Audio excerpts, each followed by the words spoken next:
నాటేతోనే నేనా నారు కట్టలేని వీకినా నేనే అవన్నీ నారెంత నేనే వేసిన మీకు నారు మీకు నువ్వు కట్టలు తల్లి ఎవరిన 4 కట్టలు అమ్మ నేను ఇటు బేకింది ఇదే నేనే అమ్మ.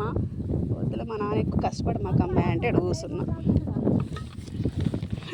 నీకంటే చిన్నోళ్ళు నాగలక్ష్మి వద్దు నాకు వద్దులే. కష్టపడి చదివించు నాటేయడానికి నువ్వు నాన్న వద్దొద్దులే. ఇక వాళ్ళ గురించి మనకు వద్దులే. ఇప్పుడు లేని వాళ్ళ గురించి మనం ఆలోచించకూడదు. ఎక్కడో ప్రశాంతంగా బతకనియండి. వాళ్ళ గురించి ఆలోచించకూడదు.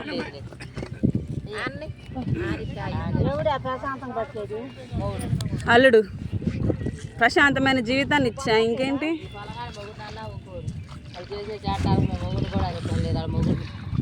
మరి వాళ్ళ గురించి మనకి ఎందుకు చెప్పండి. ఇక మన వద్దనుకొని వెళ్ళిపోయిన వాళ్ళ గురించి మనం ఆలోచించకూడదు.